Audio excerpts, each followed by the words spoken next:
Hello guys, welcome to quant with Hines. Here మనం profit and loss తెలుగులో అర్థం చేసుకుందాము. మాధవ్ అనే వ్యక్తి పర్చేస్డ్ అండ్ ఐటమ్ ఒక ప్రోడక్ట్ కొన్నాడు, ₹42,000కి కొన్నాడు and sold it at a loss of 20% లాస్తో అమ్మాడు ఆ వస్తువుని. ఆ వచ్చిన డబ్బుతో హీ పర్చేస్డ్ అనదర్ ఐటమ్, ఇంకో పదార్థం కొని అది గెయిన్ అంటే ప్రాఫిట్ 30%కి అమ్మాడు. What is the overall gain? మొత్తానికి అతనికి ఎంత గెయిన్ వచ్చింది, ఎంత లాభం వచ్చింది? గెయిన్ అంటే లాభం, లాస్ అంటే నష్టం. ఇప్పుడు ఈ సినారియో తీసుకోండి. ఇతను షాప్ కీపర్, ఇతను మాధవ్. ఎంతకు అమ్మాడు? 42,000 రూపీస్కి అమ్మాడు and sold it at a loss of 20%. ఇప్పుడు ఈ మాధవ్ అనే వ్యక్తి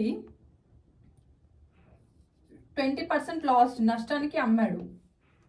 ఆ వచ్చిన అమౌంట్తో మళ్ళీ గెయిన్ ఆఫ్ 30%, ఇంకో వ్యక్తికి 30% గెయిన్ని పాజిటివ్గా రాస్తాము, నష్టంని నెగిటివ్గా రాస్తాము. అదే వస్తువుని, టీవీ అనుకోండి, 30% ప్రాఫిట్కి అమ్మాడు.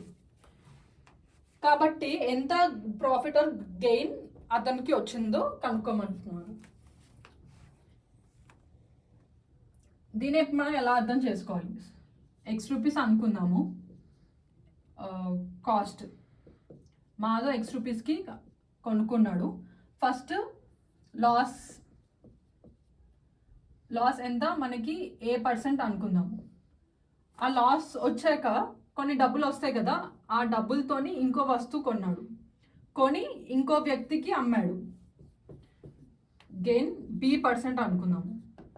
ఇప్పుడు ఇక్కడ నుంచి ఇక్కడ ఎంత ట్రాన్సాక్షన్ అయింది? ఓవరాల్ గెయిన్ అంటే మొత్తం లాభం మైనస్ నష్టం, అది కనుక్కోమంటున్నారు. ఓవరాల్ గెయిన్ అంటే టోటల్ లాభం మైనస్ టోటల్ నష్టం, అది మనం కనుక్కోవాలి. అది ఎలా కనుక్కోవాలి?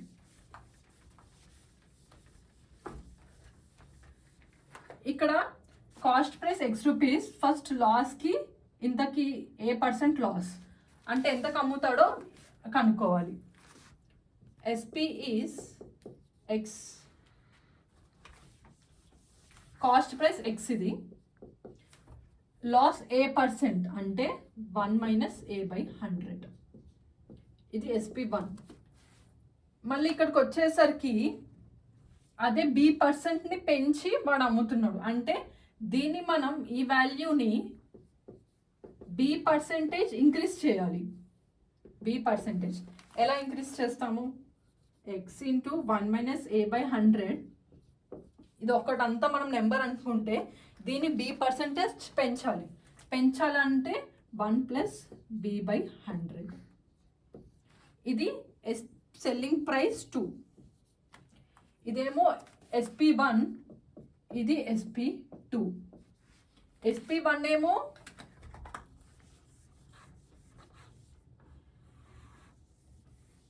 ఇది SP1, ఇదేమో SP2. కాబట్టి మనకి ఓవరాల్ ప్రాఫిట్ కావాలి కాబట్టి SP2 - CP, అంటే దీంట్లో నుంచి C సబ్ట్రాక్ట్ చేయాలి. ఇది రిజాల్వ్ చేస్తే ఏమనకు వస్తుందంటే X, ఫస్ట్ ఈ రెండు మల్టిప్లై చేద్దాము. 1 - B/100 - A/100 ప్లస్ AB/100 × 100. ఇది SP2 కాబట్టి ఇది దీన్ని Xతో మల్టిప్లై చేయాలి.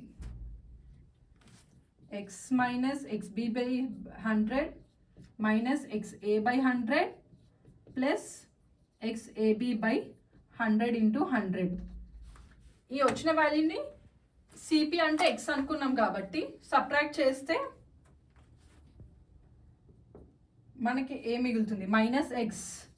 -X క్యాన్సిల్ అయిపోతే ఇది మనకి మిగులుతుంది. అదే ఓవరాల్ గెయిన్. X కామన్ తీయచ్చు. X ఇది +1 + B/100 so B by 100 minus A by 100 minus ఇది మైనస్ సైన్తో minus into plus minus minus into plus minus X common తీస్తే AB by 100 into 100.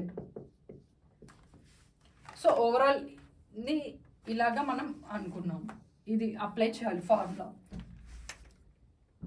ఇంతవరకు మనం ఫార్ములా ఎలా డిరైవ్ చేసామో అర్థం చేసుకున్నాము.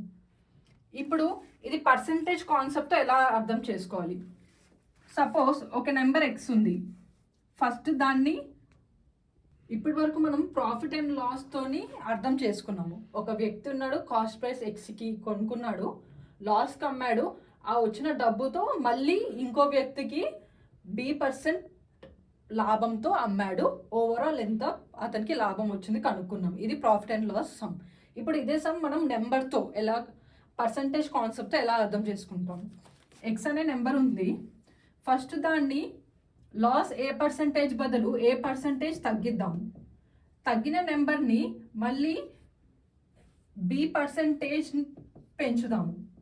వచ్చిన నెంబర్ ఈ నెంబర్ డిఫరెన్స్ ఎంత అది ఎలా కనుక్కుంటామో అగైన్ మళ్ళీ ఇదే ఫార్ములా. మళ్ళీ ఇక్కడ నుంచికి ఎంత మారింది అంటే X into B by 100 minus A by 100 minus AB by 100 into 100. ఒకవేళ ఎగ్జామ్లో ఈ కాన్సెప్ట్ మర్చిపోయినా ఇది మీకు గుర్తుండాలి, ఇది మర్చిపోయినా ఈ కాన్సెప్ట్ గుర్తుంటే మీరు ఈ ఫార్ములా అప్లై చేయొచ్చు. ఈ ఫార్ములా ఎలా డిరైవ్ చేసామో కూడా మనం అర్థం చేసుకున్నాము. ఇలాగా ప్రాఫిట్ అండ్ లాస్ పర్సంటేజ్ రెండు లింక్ అయి ఉంటాయి. అలా అర్థం చేసుకోవాలి. సో ఇక్కడ మనము ఆన్సర్ ఏంటి, ఇప్పుడు అడిగిన క్వశ్చన్కి ఆన్సర్ ఏంటి. ఇప్పుడు ఇక్కడ ఎక్స్ బదులు ఏమని ఇచ్చాడంటే 42,000 ఇచ్చాడు. X is 42,000. బి అంటే లాభం, ఎంత లాభం 30%, 3 by 100. ఏ ఎంత నష్టం 20%, 20 by 100 minus 30 into 20 by 100 into 100. 0 0 ఈ రెండు క్యాన్సిల్ అయిపోతాయి. 100 100 100 మిగిలింది డినామినేటర్లో. 100 మనం కామన్గా తీసుకుంటే 30 minus 20, 3 into 2 6 6. 30 minus 26 4. కాబట్టి 4 by 100 into 42 000 0 0 క్యాన్సిల్. సో మన ఆన్సర్ ఎంత అంటే 420 into 4 1680. Option C. ఇలాగా మనం పర్సెంటేజ్ బట్టి ప్రాఫిట్ అండ్ లాస్ మనం నేర్చుకోవాలి. ఫస్ట్ పర్సెంటేజ్ కాన్సెప్ట్ అనేది అన్నిట్లో ఉపయోగపడుతుంది. I hope you have understood this problem and concept, guys. Thank you.